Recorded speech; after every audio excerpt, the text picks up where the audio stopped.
Guys, if I'm doing a video without the green screen, without my BB cream on, without shaving my face, and without doing my hair, you know it is a video from the heart. A spontaneous one of that. That's right, today I'm talking about The Sims 4 high school years. This pack has been hyped up a lot by a lot of people, including myself. I've never been so excited about a Sims 4 pack my entire life. Leading up to this, I was so excited it hasn't even been released yet, and we've all been talking about how it's going to change The Sims 4 forever, how it's going to include all sorts of fan requests at things that people have requested literally ever since the Sims 1 days. We have been requesting high schools in the Sims 4, yet we're only a few days before its release and there's already been a lot of criticism about this pack, most of which seems to be relating to the overhyping of this pack. Obviously, the first time we ever saw anything about this pack was the official reveal trailer. The trailer starts off showing all the different Sims in high school. They're all doing different things. They all seem to be dressed and styled different ways. They all seem to have unique personalities. It seems to be a really vibrant environment where there's so much going on and there's so much character and so much life and so many things happening all at once. We then get to see the town and see this kind of funfair pier area, which is something we've never really had in The Sims 4 before, and it again looks like it's alive, full of character. It looks really, really cool. And then they top it off with the new thrift store and jumping out of windows and shaving yourself and proms and all sorts of things we've never had before. I think it's really, really important when it comes to trailers not to overhype it too much or missell a pack too much. This is something that happened a lot with the Sims 4 Get Famous trailer. Like, it looks so action-packed and amazing. Like, you can see they really put an effort into the animations and things and making it look really cool that your Sims could have this amazing acting career where you can make movies in the game, and everything was just so awesome. And then the actual game was released and it was literally absolutely nothing like the trailer, and everybody was just like, what the hell is this? Like, it's literally not even the same game. I wouldn't say the Sims 4 high school year trailer was misleading, because I saw in the live stream and other people's gameplays, like, there is a lot going on in this school. There seems to be a lot of different things you can do, and I do think the pack has a lot of features. And although I wouldn't say it's directly misleading, I do feel like they overemphasize some of the really good parts but kind of brushed over some of the other parts. I mean, we got to see a lot of the school in the trailer, but they didn't really show you the classroom that much. All they really showed you was, you know, kids standing in the locker room and things. They didn't actually show that much gameplay in the trailer, yet they made it look like they showed a lot of gameplay. In that sense, I guess you could say it's a little bit misleading, but I always think the live streams are the real cream of the crop when it comes to truly understanding what a pack is like. I love how whenever the Sims team do a live stream, they always play it in like really low quality. Like, it's so pixelated. Like, why haven't they invested in like high quality streaming gear? Like, do you know what I mean? Are they playing it on some kind of really old school, you know, those like old school Toshiba laptops that you would have in like school or something? I'm sure they're probably playing it on that because it looks so bad and it doesn't help the selling of the pack, but at least it's more honest. To be fair, I actually thought it was a pretty successful live stream. Usually the Sims team do awful live streams where it's incredibly awkward and things often glitch and don't work very well. This one, I feel like they actually did a good job of it and it didn't seem glitchy at all, which is a good thing. They seem to show off a lot of gameplay elements too, which all look really, really incredible, all of which they went over mostly in a lot of detail. Although the school does look a little bit dead, you can see from the live stream it's a very big empty school and it just has a little bit of a dead vibe. I feel like all EA builds have that kind of vibe. I know usually they employ kind of Sims creators to partner with EA to build the builds in the game, and they usually do it with the individual houses and lots. I don't know if they did it for the school or not. If they didn't, I kind of wish they did, because it is a very big and empty school and it could have been a lot better, I'm not gonna lie. But because the schools can be rebuilt, you can just download a lot of the gallery and plop it on there. It's not really an issue. Despite all this, I've seen a lot of people complain about this pack already before it's even released. A lot of people are setting themselves up for disappointments, and it's really not that clear why at first face value. Although one really big criticism I did see a lot was that people were saying, I wish we could build high schools in other worlds. I've seen so many comments, not on just my channel, other people's channel, on Twitter, on all kind of social media platforms. People said before the release of this pack, can we build high schools in other worlds? I want to see high schools in other worlds. I want to have a different high school in every single world. It seems to be something that people have been really overemphasizing on and really hoping for. But then as soon as people realize it's not something you can do and you can only have one high school in the new world of Copperdale, a lot of people people were disappointed, and I understand why. We have so many different Sims 4 worlds. Why would they just have one world with a high school? It doesn't make any sense. But it's also the same with, like, you know, Get to Work. We only have one hospital, which is technically located in Willow Creek. But, you know, people weren't complaining about that, although it's a bit weird if your Sims are living in Solani, they have to give birth at the hospital in Willow Creek. Like, what are they doing? Flying over to Willow Creek just so they can give birth in the hospital. Do you know what I mean? It's kind of funny. But a lot of people didn't really complain about it. And honestly, I don't see why people complain about the high school years pack in that way either, because it's fine. Obviously, there must be something else. Obviously, the first user-reviewed gameplay we've had of the pack is via the EA Game Changers, which is a network of people who play The Sims, who are given the pack for free for a limited time before release. I've watched a lot of these gameplay reviews, and one thing that I gather from the majority of them is, oh, it's really, really great,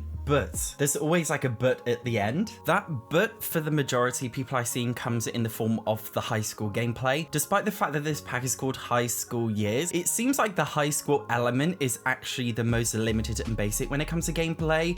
I've seen a lot of people hype up and rave about all of the other aspects of the gameplay. For example, you know, setting up your own kind of fashion career, doing the streamer career, making a nice team bedroom, hanging out in the pier area. Nobody ever really talks about going to high school as if it's this amazing thing, and I think that's one of the red flags of this pack, is the lackluster and monotonous high school gameplay. One of the most shocking things for me personally is the high school lessons themselves were extremely basic. You basically just sit and watch your Sims sit in a classroom doing absolutely nothing. They will get out a notebook, they will write, and they will watch, but you can't interact with it. There are no options to prank the class, there's no options to be a goody two-shoes or to mess around or do anything. Your Sims will basically just sit there and do nothing, especially seeing that the trailer really highlighted the different personality types between all of the different high school students. It didn't really come across in the gameplay that you could represent that, which I think plays off the kind of The Sims 4 has no character trope that a lot of people complain about. But do you know what? To be fair, on the whole, the majority of these reviews are incredibly positive, like 80 to 90% positive. I know Plumbella did a really harsh review, and I think a lot of people respected and watched her review, and she gave it, I think she rated it like 50 to 60% or something, which based on what I've seen, I totally agree with. But for the most part, people have been really overhyping this pack, even the EA Game Changers who have given the pack for free. Usually people are, to be fair, usually most people in Creator Network are very honest, yet a lot of them have been very enthusiastic with this pack, which makes me believe this is a good pack, and from what I've seen, it is a very good pack for The Sims 4, yet people are still very disappointed with it. In terms of why, of course, we have to look at the community first. On the Sims community website, they posted a poll, how interested are you in The Sims 4 high school years? Asking a bunch of questions, including, are you interested in getting The Sims 4 high school years eventually? And 94% of people said yes. Which aspects are you looking forward to the most? Choose up to 2. Most people said the gameplay. Interesting question. Do you trust that the expansion pack will be stable and playable on the release day? 53% of people saying no. I think in recent years, the Sims community or Sims players in general have lost trust in The Sims 4, especially since release of packs like My Wedding Stories. We all know it was a big disaster, and they haven't really bothered even to fix that pack properly yet, even though they're continuing to sell it at full price. Things like kits have had a lot of backlash, being labeled by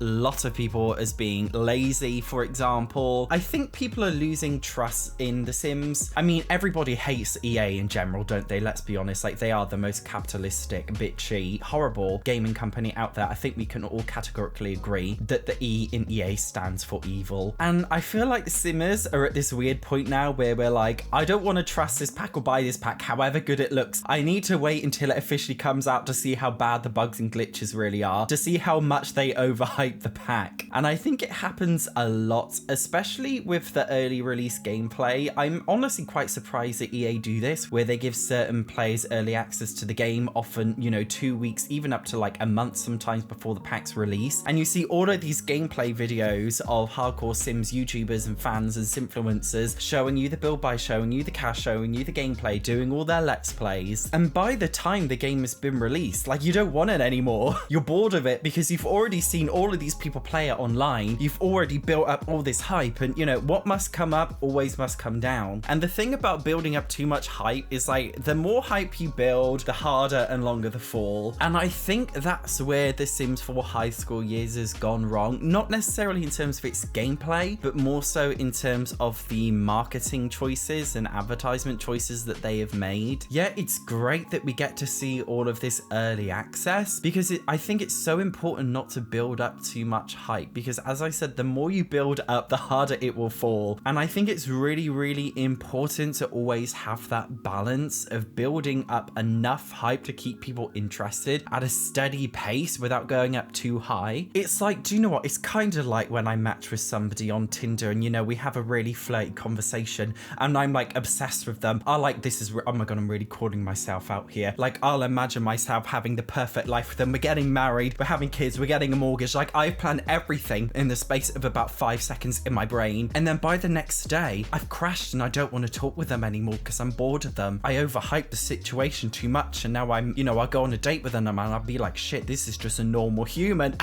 And like you do, I think people jump to conclusions and we overhype things. And I feel like that's what's happened with this pack. It's something, as I said, we've all wanted ever since even The Sims 1. We've had the trailer, we've had early access, we've had sneak peeks, and all of this has come together and we've had so much bombarded to us. We've had, you know, even just the base game updates like body hair, the new sexuality system, we've got curved walls, we're all getting it at once. There's so much hype, and now the hype is just gone because we've already had it all, even though it hasn't been released yet. It's like with a movie trailer, you know, many production companies will release a movie trailer early, but they will only show you, you know, a snippet of the movie before it's released. They would never show you the entire movie and be like, hey guys, this is the entire movie and this is why you should watch it in the cinema, because at that point you've already watched the entire movie. Therefore, why would you go to the cinema to watch it on release? And I feel like the same thing is happening with this pack. They've showed you everything, so it's like, why would I buy this pack if I've already seen and experienced everything secondhand? Do you know what I mean? It's difficult for me to explain, but I hope you understand what I'm saying. Do I think this is going to be a bad pack upon release? I don't know, because we all know The Sims 4 can have a lot of bugs and glitches and lackluster gameplay. We're gonna have to wait and see. Guys, if you haven't pre-ordered the pack, I personally do not recommend pre-ordering it yet. I recommend waiting for the post-release reviews. There are a lot of honest reviewers. I just feel like the pack isn't bad. It's just the way the PR of the pack perhaps was a little bit bad. It was perhaps a little bit overhyped, and we are already over it before it's even been released, which is not a very good thing. But I have hope. I do have hope that it's a good pack. With The Sims 4, we always have hope, and unfortunately it often ends in failure, especially in recent years, as I said with, for example, My Wedding Stories. But we'll have to wait and see. I have done a pre-release review before the pack is released about what I think about that pack, so make sure you check out that now if you haven't seen it already. See you in the next one.